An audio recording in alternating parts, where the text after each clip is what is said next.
Alright all, we're sort of nearing the halfway point of the game for the campaign Tales of Maj'Eyal. We're just trying to shore up my character's experience to get him up to level 30, so I can get myself a prodigy point to make use of. And holy hell, there's a whole lot of mummies over here. So, in the Elven Ruins, there's a bunch of Elven Mummies. These are the common enemy of this place. This is where you go to get mummy wrappings, by the way, if you're looking for an type of ingredient. So, right here, mummified bone. This is a bone from a corpse from an undergone mummification. Actually, any bit of a body would do, but the bones are the only parts you're certainly fine when you kick a mummy apart. I recommend finding one that doesn't apply curses. Alright, so, bunch of mummies in here. These guys are actually Thaloran mummies, so if I was to look at them, most of these guys will have like Thaloran type of talents, like as you see the Seekers of Eternals, that's the racial for Thaloran. He's also going to have stuff like Mana Frost, Timeless, Stunning Blow, so these guys are going to have some very interesting talents available to them.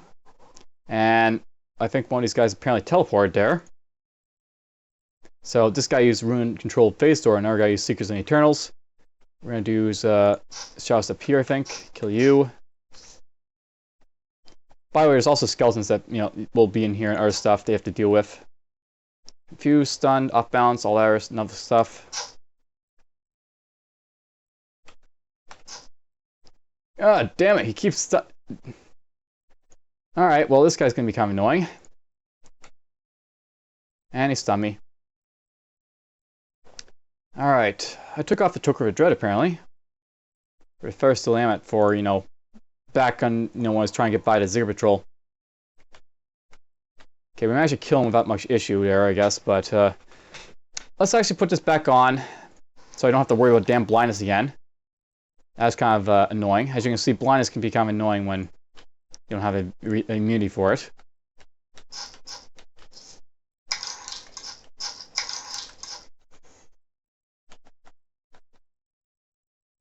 Hey, a Heroism Infusion. Alright, so it's been a long time since I've come across a decent one of these, so here's things the first for this Let's Learn. Heroism Infusions. These are very powerful infusions. If you look at them, you can see that while Heroism is active, you can only die when reaching this amount of life, so negative 673. What this would essentially do is double the amount of HP my character sort of has, and you'll also note, however, when below 0 you can't see how much life you have, and if your life is below 0 when the effect wears off, you get reset to 1. So this is actually really, really powerful infusion. You usually don't make use of them that early in the game, but around this time, this is actually a really great time to make use of it. The primary stat boost is really powerful, along as well, just to sort of shore up your character. That's going to be something I'm probably going to make use of very soon. I'll probably put that over the Biting Gill rune, perhaps. Alright, you know what? Biting Gale is actually very useful, but since I'm possibly going to use this over the Biting Gale down here, this is a very good time to sort of use this just before I don't use it at all. So we're going to put on the Lightning rune, and this is a very powerful rune to make use of. It basically lets you, if you recall, you basically use this sort of zap effect to sort of like hit the guys with lightning. If then gives you this sort of elemental surge lightning. So when hit, you turn to pure lightning and reappear near where you were, ignoring the blow. So if this guy hits me while it's active, and it wasn't bastard, my dodge is too high for that guy to hit me there. So let's try it on this guy. So zap.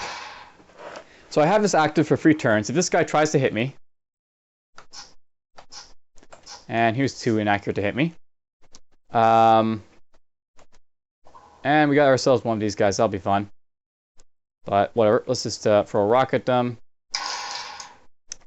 Step forward. These guys would have been excellent to try and hit me with, just for a simple reason that spellcasters have a much higher chance of hitting you. Because, the spells usually hit. Alright, I'll note, by the way, it's also a beam, so you can fire through stuff if you want. So if I go like this, zap through both of them. Alright, so there's the sort of effect if you saw it right there. That guy hit me and I basically zapped back a tile. So what this does is, whenever you get hit, instead of taking the damage, you basically zapped back a tile. So this can only happen once, like say if there's 2 enemies and they both hit me. One of the guys would hit me and zap me back in a ram tile, but the other guy would you know, basically it happened there again there, but it can only happen once a turn. So you can still take damage with the Elemental Surge on if there's more than one source of damage coming at you, or if like you get hit multiple times by the same foe. You know, like my Flurry, for example, tear through guys, for example, as a result. But that sort of effect,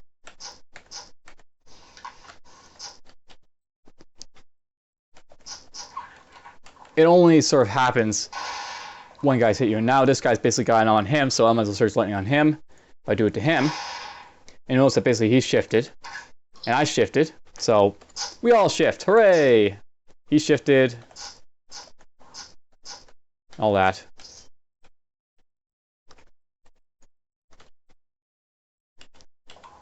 So that's just a sort of a quick, you know, summary on what Lightning Surge done, as demonstrated by my character actually using it. I don't think it's a really great character for melee type of characters, and I don't personally like the rune just for a simple reason that it sort of gives you less control on where your character is going to be. Sometimes that can, like, you know, it's random where you'll be shot. So if I was hit by a guy, you know, say right here, and I had these 3 tiles to go to, I randomly go to either one of these tiles with the Surge, so one of these tiles could be a bad position for my character. And as a result, I don't really like to shadow the rune fort on like a melee character. It's not too bad in a mage because mages don't have to worry so much about positioning that much most of the time. It can be an issue, so they have to be sort of wary when using it, but it's not that great an issue that they sort of have to worry about it too much. So that's just a sort of this is a quick thing about that. Now I'm just going to replace it now with the Heroism Infusion to be done with it. So yoink, Heroism Infusion. Oh yes, I'm going to love using that. I can tell you that now. Alright, I'll note that we also picked up the Latafane. That's another very powerful type of two-handed sword that, you know, I would love to use if I was actually using two-handed swords. That gives stun freeze immunity. I'm actually going to keep this because it's actually potentially going to be useful for stun freeze immunity if I need it.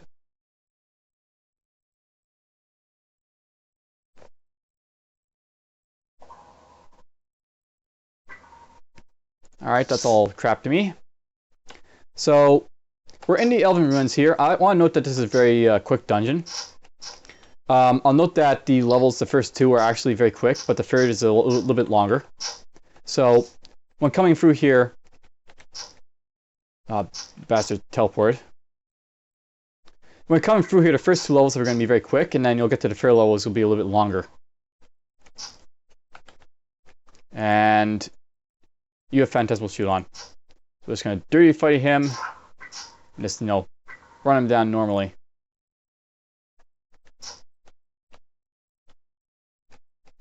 And so, by the way, there's sometimes like giant sandworm tunnels in other dungeons, and they'll dig through stuff like this, as you can see. Make a real mess.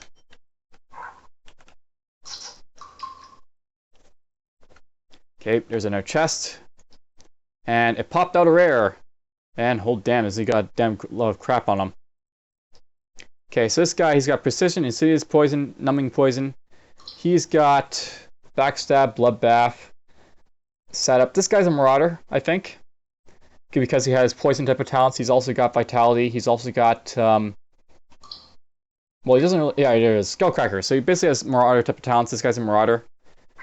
Dirty fighting him to try and stun him real quick. Then we're just going to...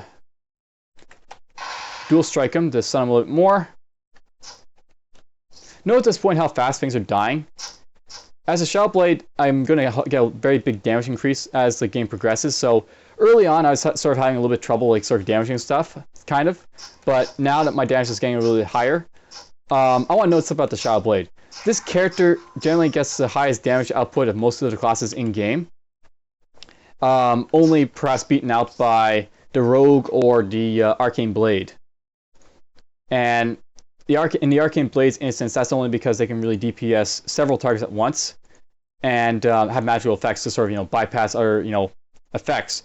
But the Rogue just, you know, it's got really no other good talents, so to speak, that can really justify it not doing good damage. The Shadow Blade obviously has more supporting magical talents to sort of help it out, but Rogues, they don't have anything, so they just get higher damage over, say, even the Shadow Blade. And we're going to take a while to generate a level. Damn it. I'm also kind of concerned because we only got so much experience from that this little foray into the first 2 levels there. I'm not sure there's going to be a full level's worth of experience to find on Elven Ruins free. Ah, great, you put on your bone armor, you stupid idiot. Die. Alright, so here's the third level. I'm going to make extensive use of track. So, I want to note something about the third level. It's a very, very big instance, as you can see. So this is much bigger than the initial levels. And, hey, look at that. There's our good friends. We're going to have fun with them. There's also this guy over here. This guy looks like a rare with, like, you know, melee type of talents. Those guys there. So yeah, I can briefly look around with track to sort of see where stuff is going to be. And sort of plan my assault and where I want to go. Now, I want to note this is very important for this level because the boss in this instance can be kind of like a nuisance. I shouldn't say he's a nuisance. He is a nuisance. If you try and fight him, he has a tendency to go invisible at the worst optimal times. Kind of like that. Dagger of the Past. That's interesting. So he actually dropped a dagger. Now, I want to note that this dagger here it actually requires the magic stat. Most daggers don't require the magic stat, but this is a very special one because it's actually a Temporal Warden dagger. Temporal Wardens, they basically are a class that they have dual wield talents, so to speak, and they can make use of daggers and longswords in their like sort of setup. Now, this one here, I might want to actually hold on to this because I'm not going to use it for the side item because the side item it pairs up with is a longsword. But when wielded or worn, this will give me increased defense, more spell save, more movement speed, and defense after teleport, resist after teleport, and new effects duration reduction after a teleport. So this is going to be a really, really powerful dagger, perhaps, for my character. And this stuff, more or less, this stuff is just, you know, this right now, this stuff is better for the damage. These two items here, this one like has very high damage. So you can see base power 30 to 39. Doesn't have that light radius reduction anymore and has a chance of confusion. This has like the damage of light, increased light radius. These are nice items to sort of have, but I'll eventually probably want to put on, like, say, this one over... Well, I'm not sure I want to pair it up with, like, you know, either of these things over here. I kind of like this one's better, but this has got some nice stuff to, you know, consider making use of it later on in the game for me, on this character. I'll note that this sort of dungeon is basically a lot of winding catacomb type of structure. So, you sort of have to deal with the fact that there's going to be, like, these winding catacombs all over the place. And undead all over the place. There's some Rexling, there's a troll, a worm mass, some more guys over there. Let's go up this way. Lots and lots of rooms, as you can see. Lots and lots of rooms. And we're just going to look around now over here. Okay, Skeleton Mage. That stuff over there. There's a Dredge. A few of those guys over there.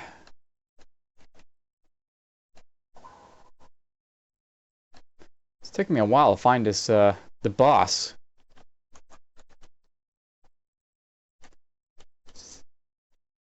I'm not sure it's a bad thing, though.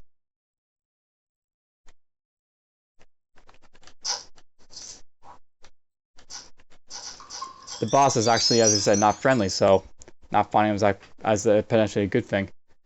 Alright, we picked up another point here. I kind of want to put a point in fixed skin at this point with my generic points, so hopefully I can do that. Note that I can invest in this naturally now because I've increased my cunning stat a little bit there. Alright, what can I do with my cunning gear, or constitution gear rather? So none of this stuff increases my constitution, and neither does this stuff. This increases my constitution, so I'll put it on.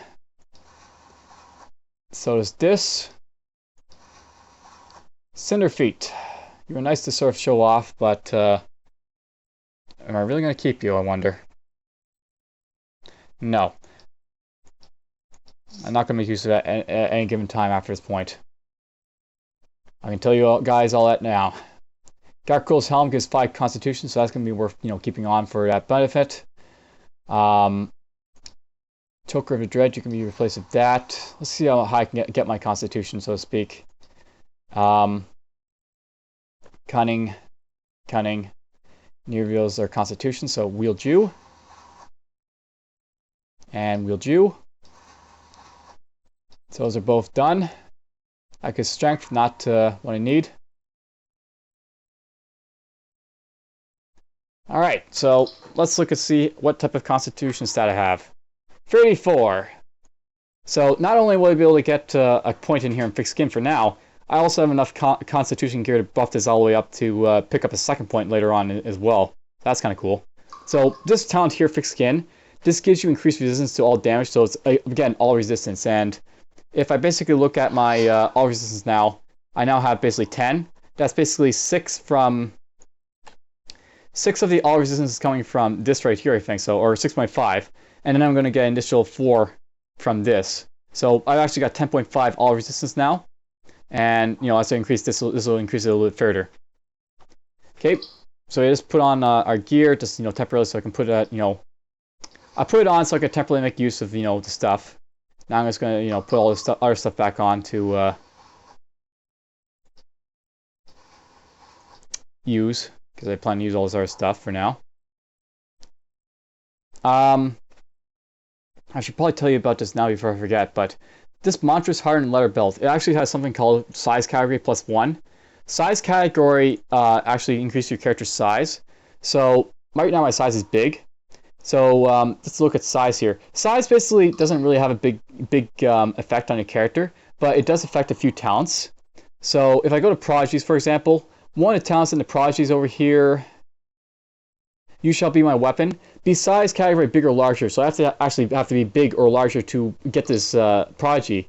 And this is basically a weapon prodigy, but lets you basically smash a foe, so he does damage and stuns guy along his path.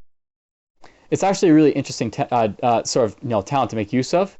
And each time your size category over big, you basically gain more weapon damage. So it's, in some cases, the size can be sort of helpful for that. There's not a lot of cases for it, but that's sort of what size can be used for, if you're wondering what, you know, that thing is for. I kind of wish I had a better belt, but this is still better, this one right here, for the heal mod. And none of this other stuff is, you know, put on or anything, so we're not going to worry about it. Alright, what's down here? We got our Master Archer over there, a Fire Ant over there, Skeleton Mage is there. So I'm slowly approaching this guy right over here. Note that if I get one more space, that guy still can't see me, but I can see him because I've got track on. It's on for turns. Yoink! So yeah, I basically teleport to this guy through a door. It was fun. That's where track can be really useful, by the way, and lots of people like to abuse track for, like, you know, the ability to hit stuff out of range or other stuff like that.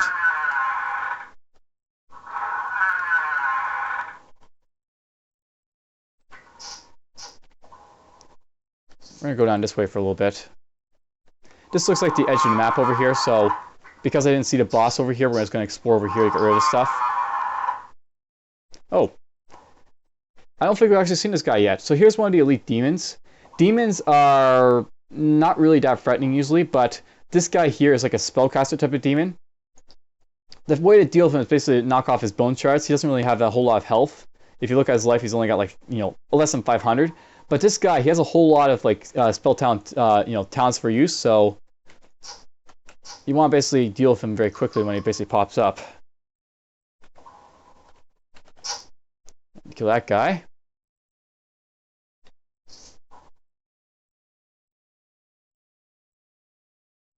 And I basically all explored here for a little bit just because I don't think there's any doors around that... Basically, I don't think I can get to the boss just yet unless I open a door, so we're just going to wander around temporarily just to kill all the other stuff that's not behind doors in where I'm currently right now. Or I might be wrong, there might be a little bit of space over here. Okay, track. And there's a worm mass right there. You can multiply. Not that's a big issue. Lots and lots of space for the boss to be over there, as you can see. There's all these guys over here. Alright, well, let's just continue on over to this guy, yes. I should probably also note that this guy over here, the Elven Mummy wrappings, these are kind of like stationary enemies. They're immobile. They don't really They basically act kind of like the gemstones from the Skintillion Caves from way back when in the starting area. They're sort of like spellcasters, but they're not really, you know, that threatening, unless, you know, of course, you can't really catch on them. These guys, if there's like a long corridor, they'll have a big advantage on you, and they can't actually hurt you to anime mummy wrappings, but, you know, before then they're kind of weak, not really an issue to begin with. Okay, these guys, I want to burn them. I want to note, by the way, that these guys are all pretty much, they're all vulnerable to fire. So if you want to deal with these guys effectively, just burn them alive. Let's go down here. And something just hit me with bleeding. This guy apparently bleeded me a little bit there.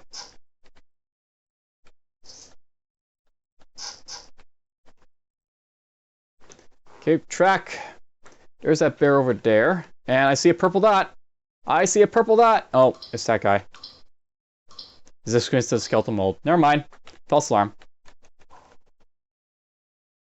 Behold, the boss! Hooray! We found him. Alright, so here's the boss. Greater Mummy Roller. He's going to be annoying when I get up to him. But now that I know where he is, I can basically avoid him and basically try and grab whatever items I can from the rest of these guys. Or basically just eliminate any nuisances I might have to worry about along with him before I get to him. Okay, can't go him this way. We're just going to look around to see how I can get to him first. So all these doors lead to him. Those doors there. If I go this way, then we'll get toward him, obviously. There's another vampire mort. There he is right there. Alright, so can't get down to him right there.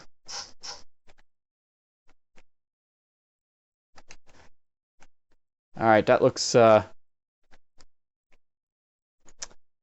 like a corridor where basically I have to fight him, so yeah. Alright, so that's basically the no-no corridor. I kind of wish I could sort of like, you know, lock it off so I couldn't go up it or anything. And Dungeon Crawl Stone Soup actually had a nice little option where you could basically mark a tile as like a do not enter type of tile so you don't go there. But they don't really have it in this game, so... Alright, I sort of stepped toward these guys, but you know what? We're actually not really fearful of these guys all that much anymore.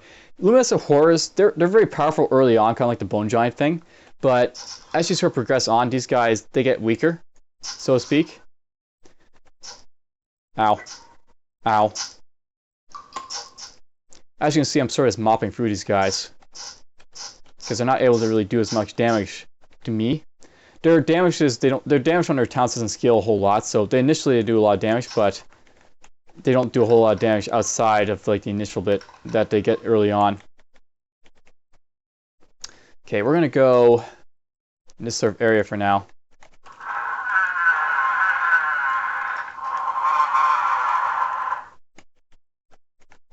Let's basically look around.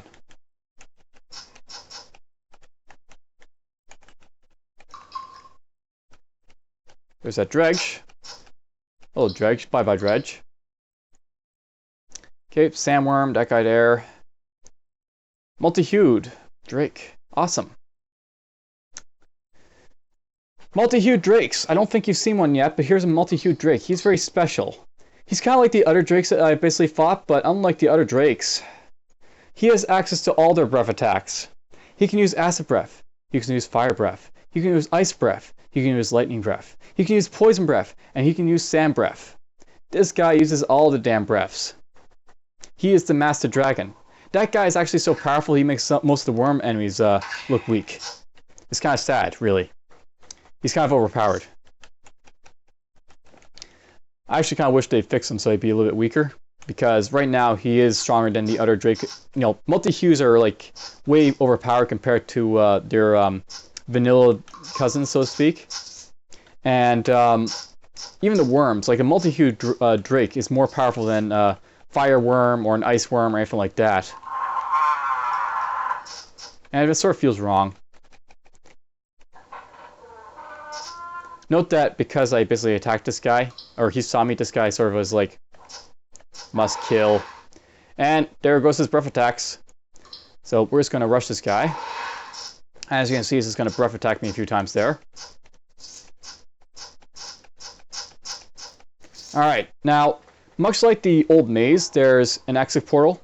That can take me to the surface if I want to. I don't want to at the moment, but it's there if I want to get out. I don't have to use the want recall.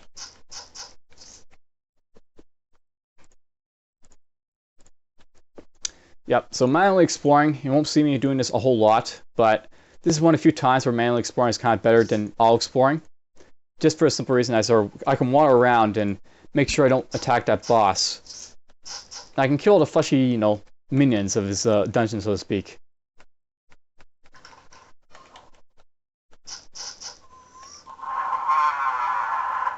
Let's shadow step you. Oh, whoa, whoa, whoa, whoa. Got ourselves an archer down here I wasn't paying attention to. Boink. Dead. Hey, Zarin. What's up, Zarin? Wow, prototypes prismatic eye. So we just picked up a very special gem. There's actually random gems. So here's an artifact gem. This is basically what this does is this is probably good for alchemists. If you put it inside an alchemist, you can actually get some beauty in them, I guess, or whatever. This will let your alchemist gain a little bit of damages to lightning, fire, cold, increases their stats a little bit, and you can also imbue it in your own items, for example, as well. I'm not sure if it works for the golem or how it actually works, but this is a very powerful thing for alchemists to make use of, and it's also slightly powerful for non-alchemists to make use of as well. Oops. By the way, if you auto-explore, if you just click anywhere or move or do something like an action that's not auto-explore, it'll actually stop it. And that's a good way to sort of prevent yourself from moving around if you don't want to. Hello, we finally found something worth replacing this belt with. This gives me increased critical multiplier for physical crit chance, so my critical multiplier for physical crits will be much, much higher now. That's definitely worth making use of. And this other stuff is, this garbage. I'm actually going through this a little bit prematurely, so here's where it's sort of a good example where you can sort of make use of your, you can go here to transmogrification chest, basically just use this. This will actually just get rid of it, and now any other items I pick up in my chest, it'll be completely free of all the other crap I've already gone through. So I won't have to go through it to see what stuff I'm sort of already seen. What just froze me?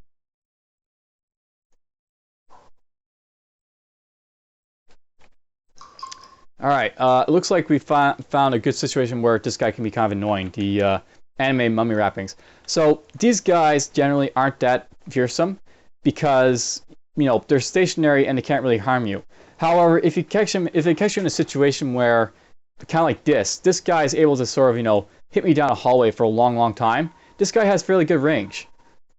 But not that good range for a shadow step. But yeah, you want to be very careful at long range of those guys because that's where they shine. Far away where they can fire at you constantly before you get into melee of them. Alright, that's all done. Alright, I want to just look around here. So we got ourselves that mummy there that I've sort of missed, that elder vampire there. Those two guys are still there.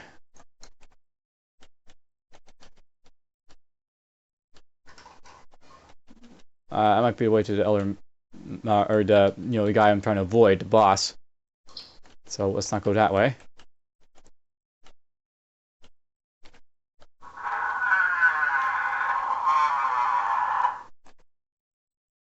Dig here.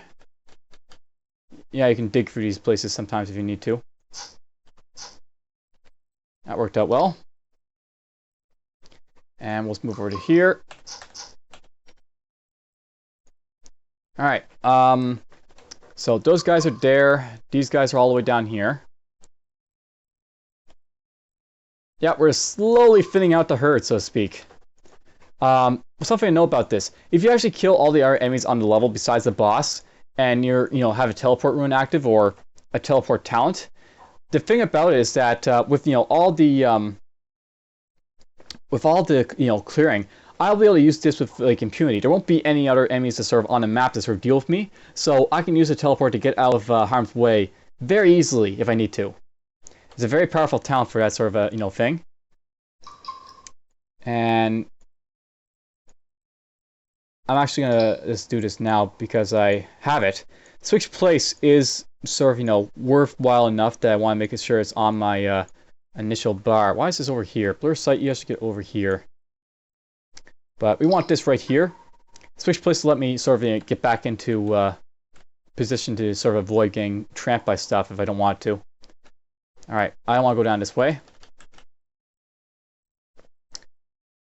I want to go down this way, I guess. Or looks like the mummies sort of blocking the way to the other enemies. So we're gonna have to dig toward them a little bit. That didn't take long. Nagameridian. Damn it. Kept hitting 4 there. Alright, so here is a unique mold. Yes, there's even a unique mold in this game. Now, this is basically a very special mold. This guy's an undead mold, and he's essentially a lich. Or, he was supposed to be a lich. He sort of failed to produce, the need to... He didn't lich out too well. Basically what happened is he sort of screwed up the incantation for his lich item thing, and as a result he's basically a mold. Alright, they're all dead. So we killed all them, they're out of the way. And, joyous for us. There's that bear over here, I guess. So let's try and get down to him, I guess. And kill him. Hiya, bear. So this guy, looks like a rogue or some sort. Doesn't really matter, he's dead, but he's out of the way.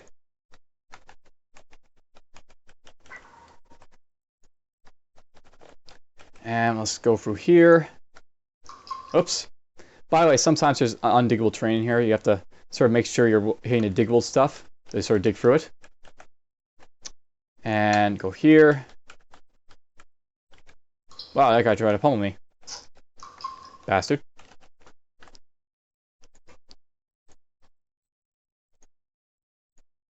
And there's still guys over there, so let's go that way, I guess.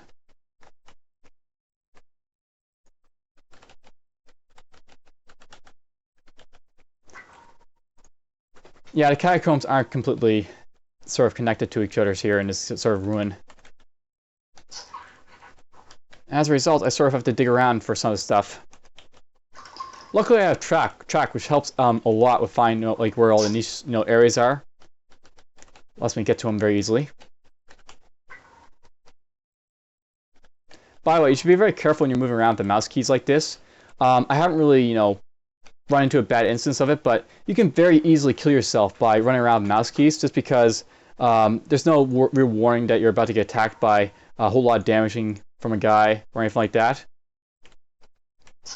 Bad stuff can basically happen if you try and move around with the mouse keys like this, so you should be very careful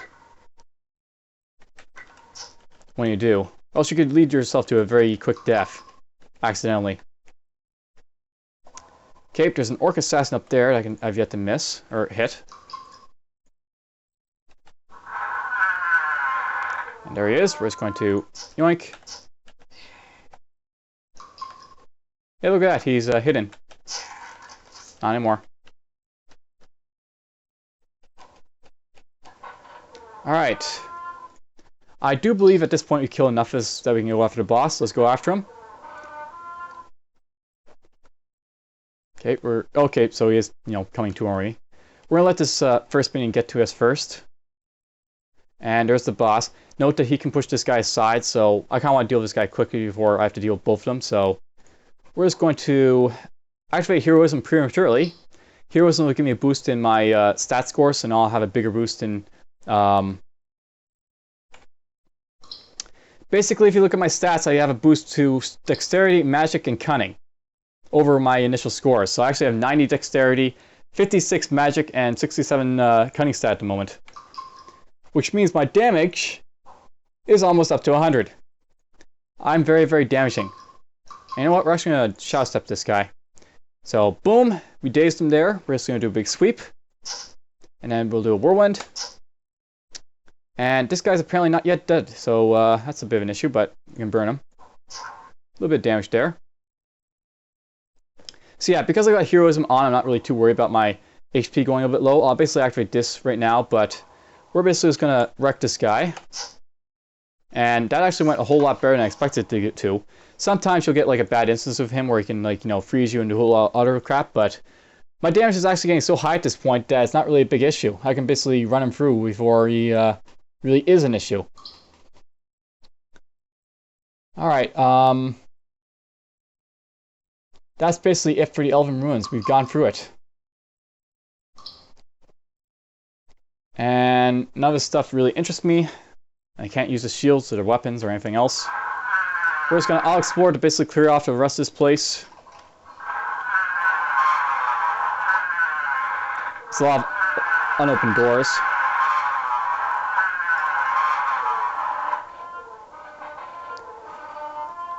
Now, that's basically it for the Elven Ruins, and I've yet to get to level 30, so that's a bit of an issue, and I'm going to have to rectify that issue by doing something. Yes, I'm going to have to do something to make sure I get up to level 30.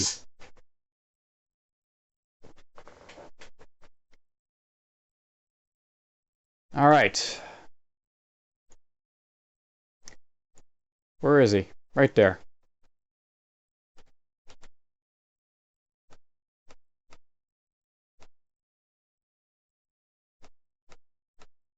Excellent, I was able to get by him. Yeah, if you wait long enough, you can usually get by these guys without much of an issue of them, like, engaging in combat with you. So, that's not usually a big issue, those patrols on the world map.